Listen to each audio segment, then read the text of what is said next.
My name's Travis Sansom. This session we're going through NoSQL and in specific a service we call Azure DocumentDB. First check, who came because of NoSQL? Okay, who came for DocumentDB? Oh, that's good. Okay, so people do know what it is. Okay, that's good. I am going to go through, so I'm going to mix up this session a bit. We're going to do some coding. There's going to be some kind of level 100, 200 stuff as well for anyone in the audience who doesn't know what it is. I will tell you who I am first. My name is Travis Sansom. I work for Microsoft. I'm what we call a data platform TSP, technical solution professional. We love acronyms if you haven't realized throughout the conference. My role inside Microsoft is I have a lot of technical discussions, a lot of demos, all of that around anything data related inside of Microsoft. So DocumentDB is definitely one of my workloads. My primary workloads is actually SQL. But other workloads like machine learning, real-time analytics, Power BI is my most user-friendly product that I get to show. Everything else gets very ugly very fast.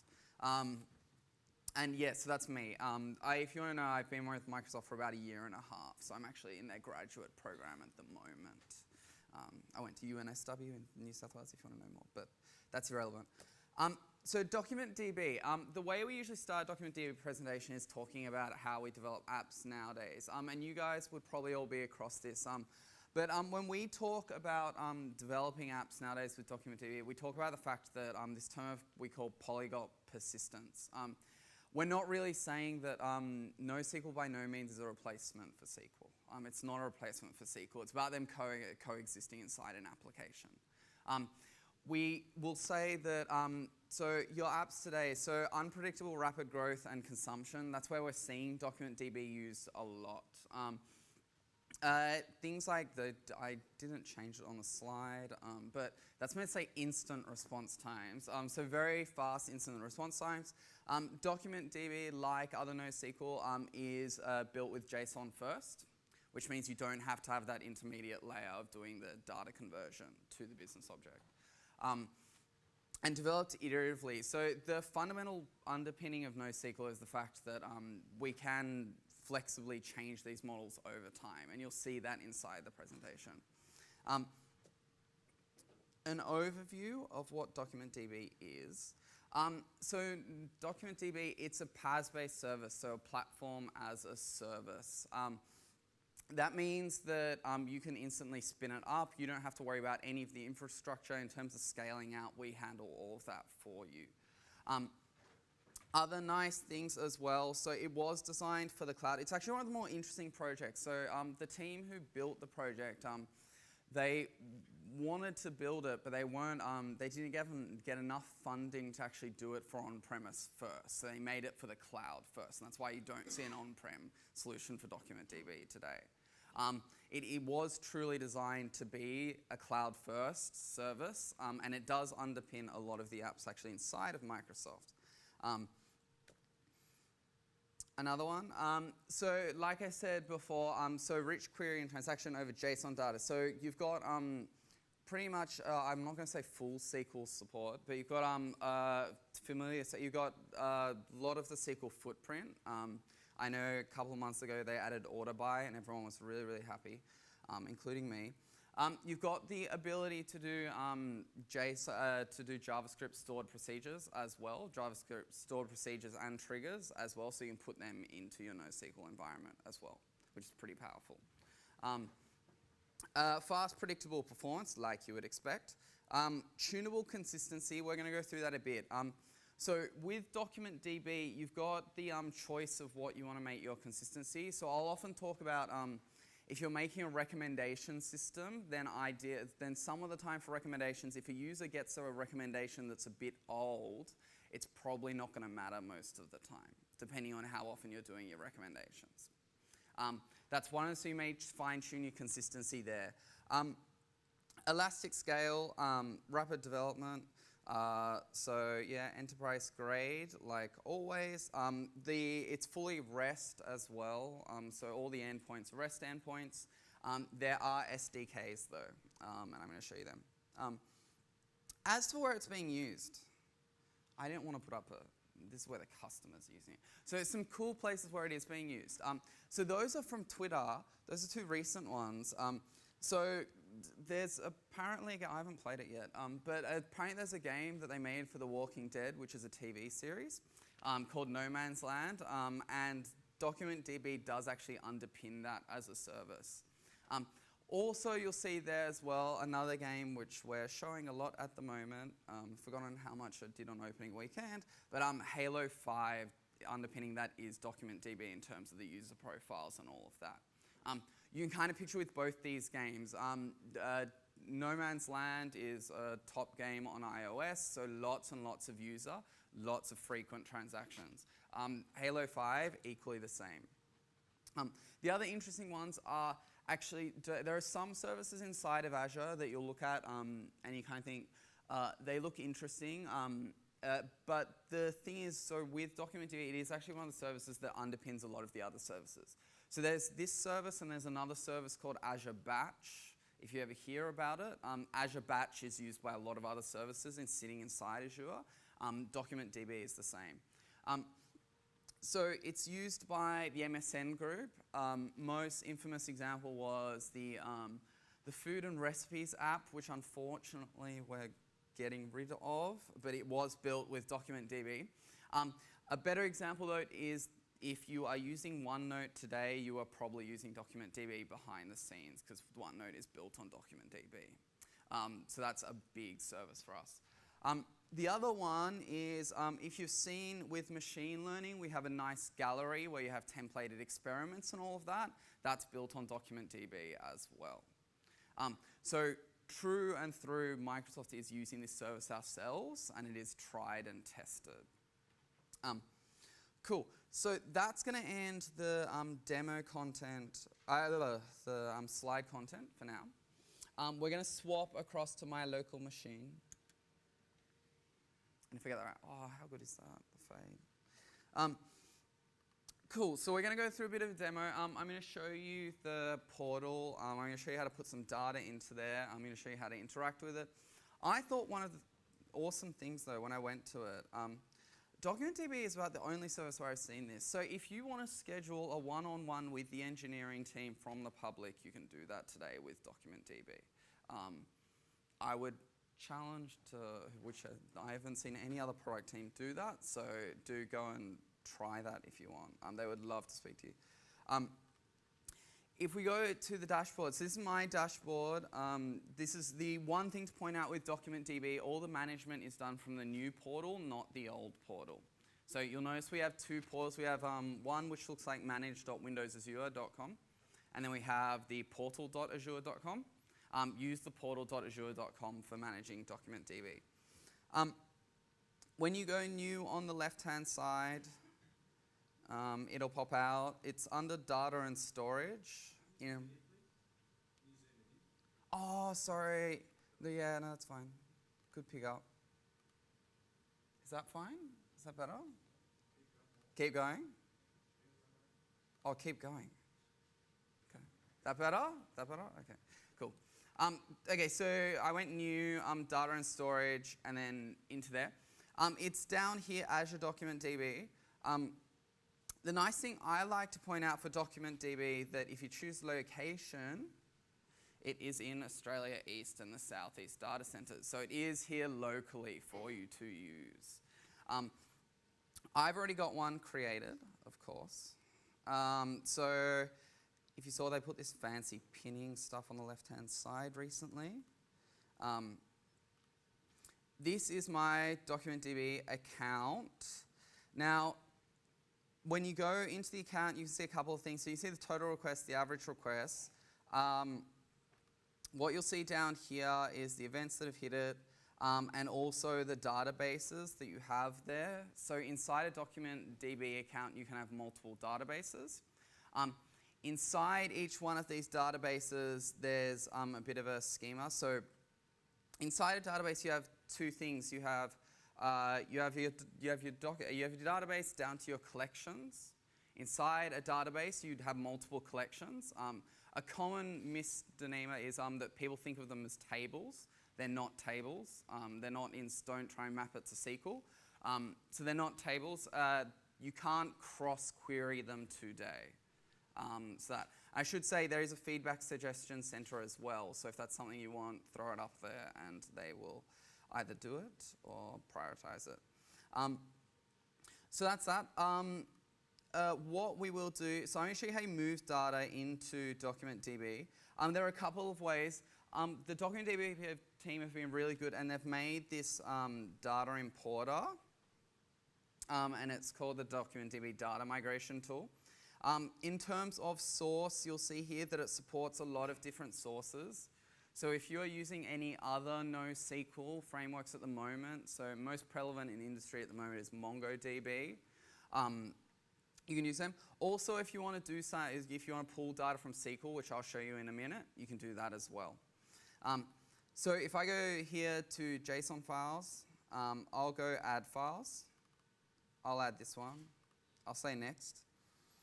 At this point, you need to get your connection string. Finding connection strings for Azure services is really easy now because they put this little button here. You click that. Oh, you don't click that one. And then once you click that key, then it'll pop out. If we grab this one, paste that in, we're going to add a new collection. You can set a partition key as well. I'm not going to do that. If I've remembered the field name, or else it's going to complain. You can do an error log as well, but we won't do that. What happened?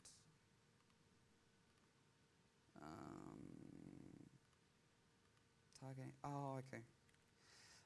What you want, the portal won't do for you is they won't put on the database. So with the tool, you have to specify the database. Fingers crossed. There you go. And then that's 30 files going across. If you want to see what the file actually looks like underneath for that one, that was this ignite data, concerts. Right click. Edit with Notepad++. That's what the file looked underneath. So it's just a list of JSON documents that I'm importing into the service. Once they've gone ahead and imported, I can go ahead and have a look at them. So you'll notice here that when I go, so if it showed up automatically, here when I navigate in, you'll see the new collection has been created. So our concerts selection, our concerts collection, and inside the concerts collection, I'll show you this. So you've got a couple of options. You've got up the top, you've got a document explorer, and that's for looking at your documents that I just uploaded. So those are my 30 documents I just uploaded. There's also the query explorer where you can explore via SQL queries, and then there's a script explorer as well. So if I go to the document explorer, it'll default to Concert Watcher, default to concerts because the only one, and then you can see them there, sitting inside the tool. So when that loads, and that's a standard JSON document that you saw before. A nice thing to actually note, you'll see what I kind of do. You'll notice I put a version stamp actually on each of my JSON entities because I know I'm going to iteratively change it over time to mark it. So think about that.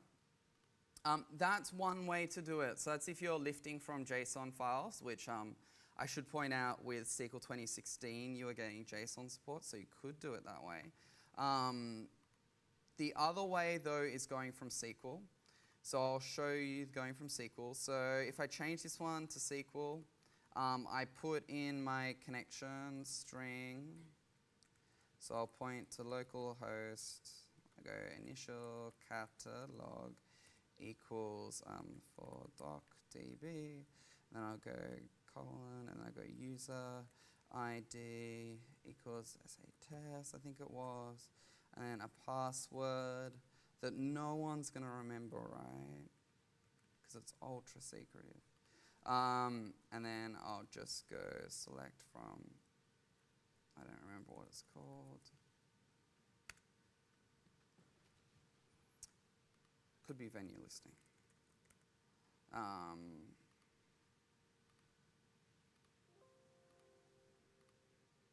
There. It'll remember it. Change this one to venue ID. Let's see if that works. Yeah, it worked. Okay. And then that's brought across. So now if I go into the document database again, you should see the 2 when it loads.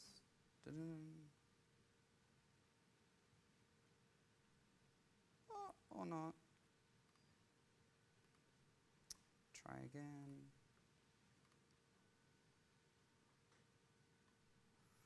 The only thing I should say, so the only thing to be careful of, I noticed last night when I was doing it, that if you don't, it is caps lock sensitive. So if you don't actually put it, what? Ah, good pickup. So because it's JSON, it lets you actually do that. So where am I going? This, yeah, good pickup.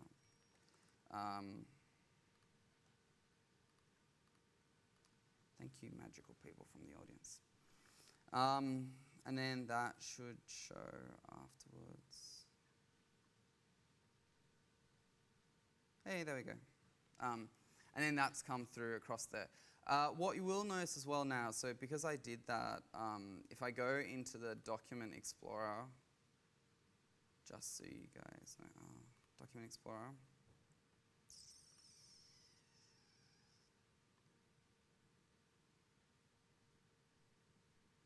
Yes, there are ones with these 3, so which are different. So inside a collection, you can have multiple different entities inside there. They can look different. It is called what we call schema flexible. So, and I should say, I say schema flexible as opposed to schema free. So it is designed so that you can change it over time. I will show you. So that's kind of importing if you need to get data into the tool. The other part is how you program against it. The first thing I'll point out when you go start using DocumentDB, do go to the DocumentDB documentation. If you go to the documentation and then you go to get started and then learning path. So I don't know how many people have seen these, but I'll zoom in. Because I can hear the person. I don't know how many see these before. So for each of the services, what happens is the teams will make learning paths where you can go and click and interactively go through them. So they are screenshotted tutorials that you can go through and learn how to use the different tools. So go have a look at DocumentDBs for that one. Could you go back and show us what the records look like in that venue DB? Oh, yeah, I can. Yeah, hang on.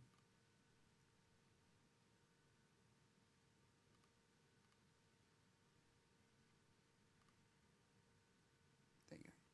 So that's what it looked like. Yeah. You'll notice actually one thing. So you'll notice that the tool actually what it does do, for each, if there's not an ID field, it will actually add the ID field itself, and that's what that ugly GUID is there. You'll also notice that as well, so what DocumentDB does, it does do automatic indexing for you, and it does that online and in real time as well for you as you add documents so that it's always up to date. I should say you can add your own indexes as well, but it handles that for you. So that's the learning path. Next what we'll do is we'll jump inside of Visual Studio. Everyone's using 2015? Yes? No? Some organizations are still forcing you to use. And I'll go and I'll open this one because I don't trust myself with the memory. When I open up this one, there are 4 SDKs at the moment. So there is a Java SDK, there is a .NET SDK, there is a Node.js SDK, and I think, I've forgotten what the last one is. Go have a look though. So the first thing I wanted to go through, I'll minimize that. The first thing I'll go through is how we talk to it from a client perspective. So something that tripped me up, you'll notice I said Node.js, I didn't actually say JavaScript. So there is a JavaScript client SDK, and you can find it by going Azure DocumentDB JavaScript. Was it SDK? This one. You find it there, so that's the actual JavaScript file that you would import into a JavaScript JavaScript application. Something that does trip people up that you will notice here, it's got this little message here which says, note the JavaScript client SDK is intended for mobile scenarios. You'll run into CORS issues when attempting to use it from a browser. So CORS, for anyone who doesn't, it stands for, what does it stand for? Cross origin, that's what. Yeah, cross origin. So you'll run into that. So don't think of using this from. If you use it from a web application, it probably is best to have something like Node.js or MVC actually inside there to do all of the, so you can use those SDKs. What I will show you, so if you do want to do it that way, what you need to do is, what you will need to do regardless for the JavaScript SDK is get what we call a response token. So this first piece of script here, what it does is, so you notice here I've got my endpoint URL which points to the document, the database location. You'll notice next I've got the authorization key sitting down here. You'll notice here that this is a .NET version. So actually for the .NET version I'll show you. So if you go here, you go manage NuGet packages. Not going to explain what NuGet is. You manage NuGet. If you search for DocumentDB, you'll see it come up there, and that's the one to use. When you go ahead and create what we call a document client, point it towards your endpoint URL and the authorization key that you get from the portal. Here for the client, what you need to do is you need to get a response token, and the way we do that is we create a user first, so a user to actually access DocumentDB. Then what you'll do is you delegate permissions to that user. So here's the delegating to the permissions to the user. So some permissions, I'm giving it read permissions, and I'm telling it which collection to go look at. When you start using the SDK, what you'll be doing is using what we call links. So links look like this above. So this is a link here. It's pretty easy to follow. So if you see there, it says, so it's DBS, so that's your databases. Then backslash, then your database name, then backslash cols, which stands for collections, and then backslash the collection name. So in my case, it was concerts that we were doing before. So we're giving read access to that concerts collection that we had before. Once you do all of that, that'll come back and that will return a response. What I will do, this is the connection, the actual link for a user. I should say what you will see is you'll see talk, if you look at the online docs, there may be talk of a thing called a self-link, and it looks quite ugly. Doesn't look as nice as that. So before the actual, so you know how I showed you the GUID, the internal, there's actually GUIDs for the collections themselves. Before a couple of months ago, you had to, instead of putting Concert Watcher, the plain text there, you had to put that one. So if I'll show you what it looks like as I'm talking and no one. This thing, the resource ID, that's what I meant. So you had to put the resource ID instead of the actual resource name itself. So you can put the resource name today, don't worry. So it's a lot easier to do that. Once you've done that, I'll try and run it and we'll see. Inserts, play. If it doesn't fall over, oh hey, F10. And I scroll over. You know, so it returns HTTP response with this thing called a token here. So that is the big response token that you will need to supply as in your authorization header on the JavaScript side so that a client can access it. That response token as well, it is set to expire as well, so it will expire over time.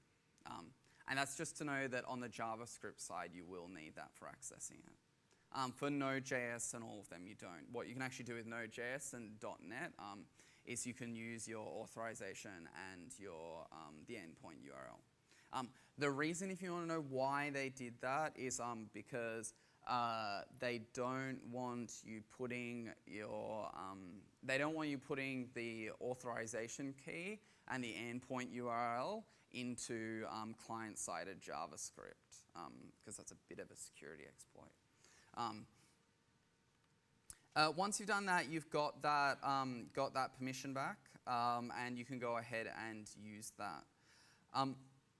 On the .NET side, I'll show you how to query it. So down below here is how we query it. You'll notice here that what I'm doing is I'm creating what we call a document query, and like before, I'm going through to the documents inside the collection. So dbs/concertwatcher, which is the database name, /cols, /venues for those venues, and then /docs for the documents which sit inside all of those venues. When I'm doing that, I'm going ahead and no, this isn't. This is actually adding it. This is actually modifying a document, sorry. So this is modifying. For that one, what I'm doing, I'm using that to actually get the link to the document. And then I'm going ahead and actually getting the venue itself and typecasting it. So if I go here, I'll show you. Oh, that might fall over. Give me a second. Let me comment out.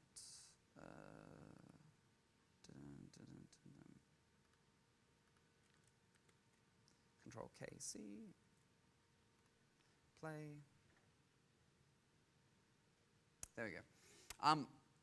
So you notice that one actually returns the document. So here, what you expected to see inside the profile. You'll notice there's the self link itself. So that's the actual link, and that's the ugly piece of text that I was talking about before. That's the self link there. I've gone ahead and I've also pulled down the document as well and casted it to a venue there. So the way you do that is by supplying the generic parameter on the right-hand side to create document query. That will then encode it back down to that venue. So then we've got it as a venue. From there, I've gone ahead and I'm changing the version stamp to v2.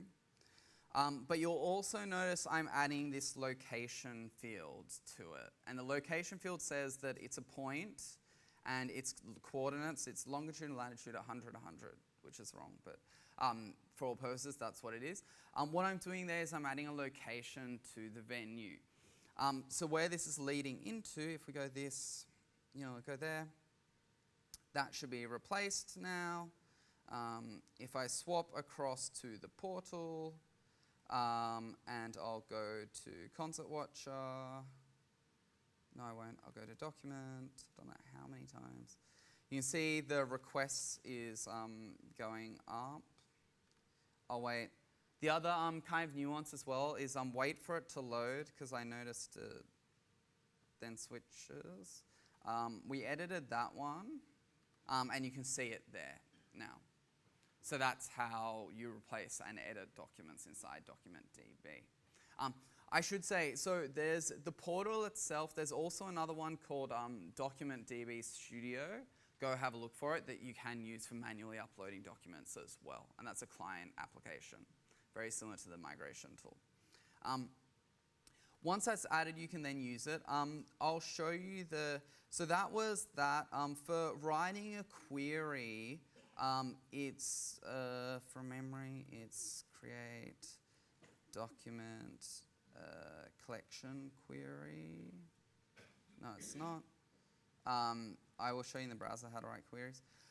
If you go to Query Explorer here, it's going to bring up this. The first thing you're going to notice when you look at it is, so I'm choosing the database and the collections there, so the concert collection. If I do that select from C, you notice it comes back with all of them. If I wanted to only get the concept's name, I would go c.name, run the query, and then that only gives me back the query names. So exactly like you would expect from a SQL interface. Now, the other thing is the great thing that the DocumentDB team have done, if you don't have a DocumentDB database yourself, they've set up what we call an Azure DocumentDB query playground, where you can play with a whole bunch of queries. So to find it, Azure DocumentDB query playground. You'll notice it's here. On Bing, it comes back as number 1. Not sure about Google. You'll see there, so this is the query playground. There are a couple of tabs up here in terms of teaching you how to do different things. So there's syntax here, which goes through the syntax. If you go ahead and run it, it'll come back. You can also have a look at the sample docs that are being supplied to it. So for that, that's what this looks like. So it's a whole bunch of things. If I go, and I can show you, if I go and take out, say, tags, so you can see it there, run it, you notice it doesn't come back with the tags anymore. So nice and simple. The other area is filtering as well. So that's what filtering looks like. So very much what you'd expect. So select from food, where the food.manufacturer name equals the Coca-Cola company, and the food version is greater than 0. So running that comes back. Other ones, if you need to do ins and betweens, so range queries, it supports doing that as well.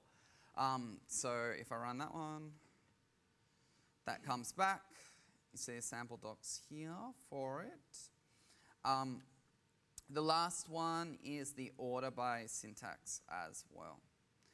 So select food.description, food.foodgroup, and the order by on the end there. It's all there for you to play with. I should say there's more actually. There's a little arrow here. So projection, joining, so joining different ones. Built-in, so you've got a whole bunch of built-in functions as well, like isDefined. So isDefined is actually a really useful one. So you'll notice when I'm going through, I'm actually, I'm kind of iteratively changing what the JSON document is. So therefore, there's going to be a point in time where you need to check if that property is available on that document. And that's what isDefined is used for. You'll see there, so food group in that, if I run that,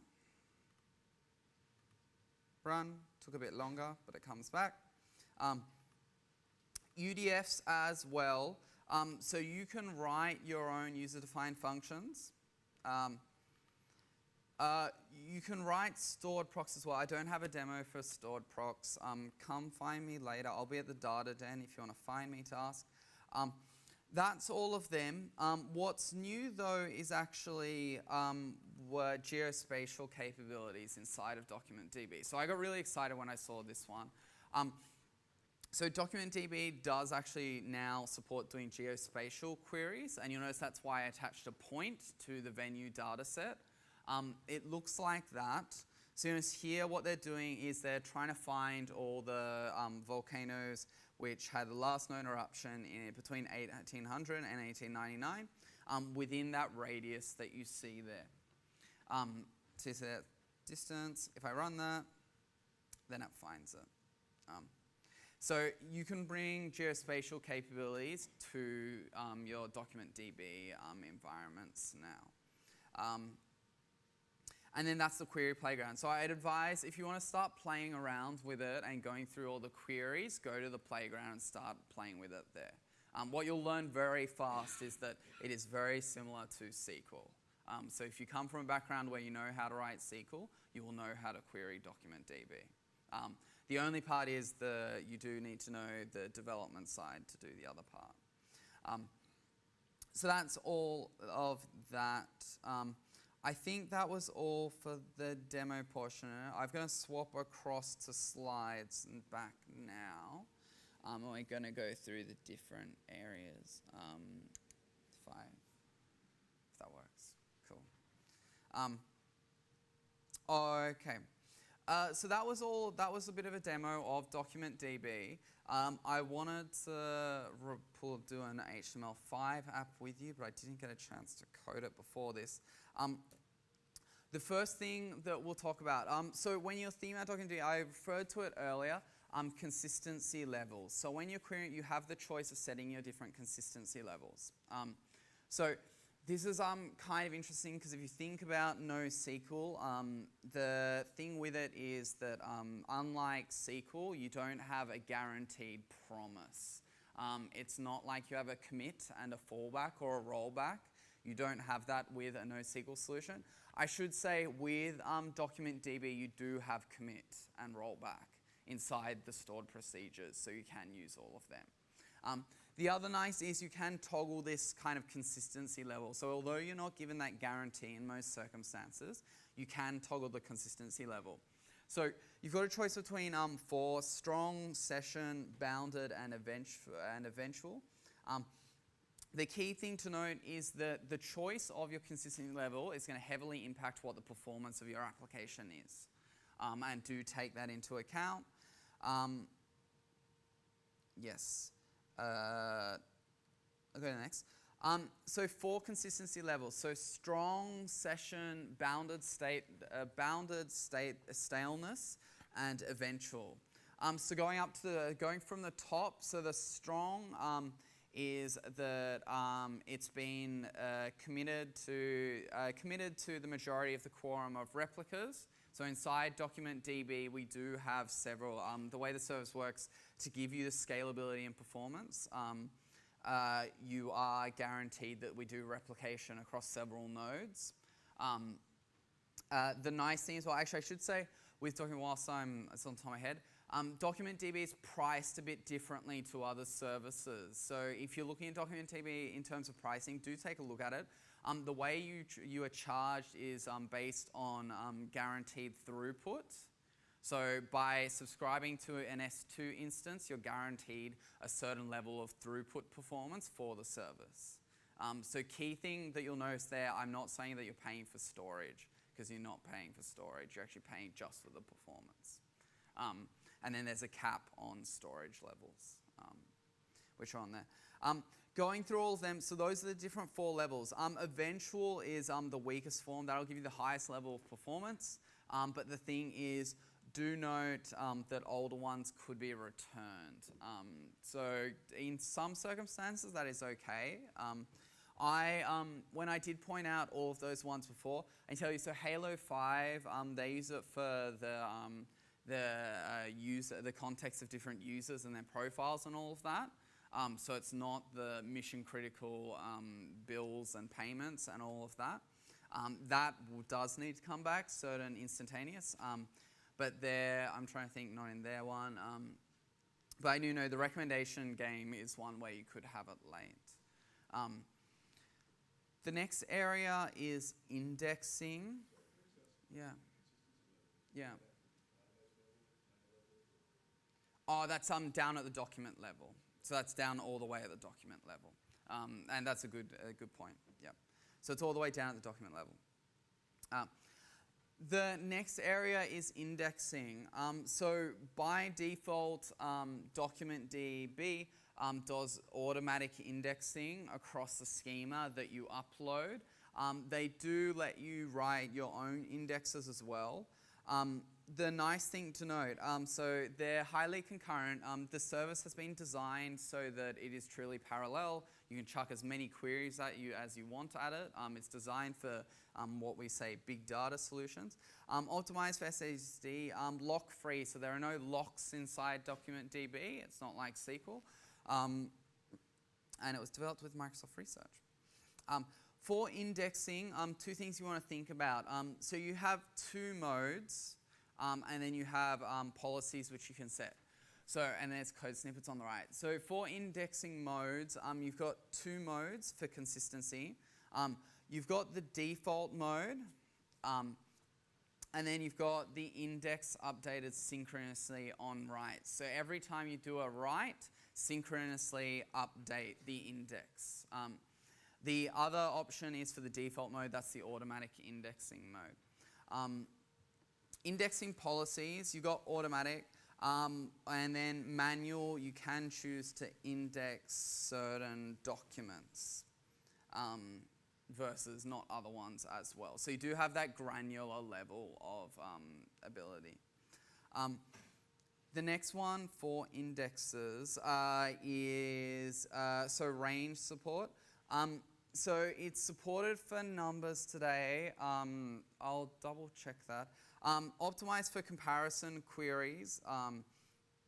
String position, so default is 3. Numeric position, default is 3. You can change them. The other one, okay, that's a useful tip there. So that I didn't show today. Currently today, what is a bit frustrating is the lack of date time support inside of DocumentDB. So when you're playing with it, do actually take a look at that and think about how you're going to approach that. So that's why it says time from epoch, because most of the time people use an integer timestamp to represent the date. Because then you know you can order based on that integer timestamp as well. Yeah. Next one, so you've got indexing paths, so that's going back to doing that manual, so you can include it or exclude it. And then index types, so it's a hash and it's supported for strings and numbers and optimized for equality matches. Now, the thing is, once you actually combine these two, this is where it kind of makes an impact on what the performance of your application is going to be. So if you go and say choose strong and then lazy for the indexing mode, it's actually going to come back and you're going to get an eventual. You'll notice that all of those boxes up the top are eventual. So you can pretty much point there that if you choose lazy on your indexing mode, it's going to come back as eventual. If you choose consistent, it's going to come back with either strong, the bounded staleness, the session, or the eventual. So do have a look at that. I'm sure they're going to share my slides as well after. So querying tips. Consider your query needs and your index policies. The policies are immutable for now. The other thing is avoid scans. So DocumentDB is a lot better if you have the indexes and you're using the IDs as opposed to doing a whole table scan. Pre-aggregate where possible as well. Next one. A service summary. So yeah, we say it's unique among NoSQL stores, and it is. The thing I like to point out, so it is a PaaS-based service. The areas where it differs with, say, MongoDB. So DocumentDB has been out in the wild for about 1.5 years now, so it is quite a mature service. There's quite a few people working on it. There are a whole bunch of Channel 9 MSDN videos as well. If the one to watch is a guy by the name of Ryan Craw, you'll see he's the main kind of one for DocumentDB. I tried to get him to come down to Australia, but he was too busy at the time, unfortunately. So go and have a look at them. They're really good. With MongoDB, the thing I try and talk to customers about, for a lot of customers, when they're starting the MongoDB, they do it on-premise a lot of the time. But if you think of the way NoSQL actually scales, it's not about scaling up with NoSQL, it's about scaling outwards and scaling across multiple nodes. In this situation, it lends itself to a cloud-based solution most of the time, as opposed to an on-prem solution, because we can do the scale-out across multiple nodes. I should say as well, if you've got any SQL developers who are trying to move you across to NoSQL, or you are yourself, do have a think. So there's going to be times when NoSQL is relevant, where SQL is going to be relevant. There's going to be times when other technologies like Redis Cache are also relevant as well. So that's another one. So just going over those. So developed for the cloud and delivered as a service. It's queryable, so like you saw, so it's SQL at the front end. It does have some transactional processing through JavaScript, so writing your different stored procedures. Predictable performance, where you should consider DocumentDB. So if you're building any new web applications and mobile, new web and mobile cloud-based applications, I will say for the majority of DocumentDB discussions I've had, they have been greenfield projects that are being done, so new projects inside of the company. Rapid development and high, so you'll see there, so I was able to flexibly change things very fast, so if you need to have that rapidly evolving environment, some other areas that people use, some people use it, so some people use it to store, say, tweets as well from Twitter. So if you've got anything which is JSON and you need to store that, that's what you can use DocumentDB for. Query and KB stores. Yeah, and anyone running a document store in a VM who's looking for a managed service. And that's just talking back to the fact that at the end of the day, you don't really want to be managing the different clusters. We do all that for you. And you get the nice total requests on all of that different level. And we also give you the guaranteed SLA performance. And with that, that's all I had planned for. So I'm going to give you an early mark. That's DocumentDB. I'll hang around. Maybe here, the other place I'll be on the showcase floor over at the data den. So I know some people have come by and had a go. There's 2 lab guides there that you can go through. Unfortunately, nothing on DocumentDB, but there's one on machine learning and Power BI. And with that, I'll let you all go. Have a good day.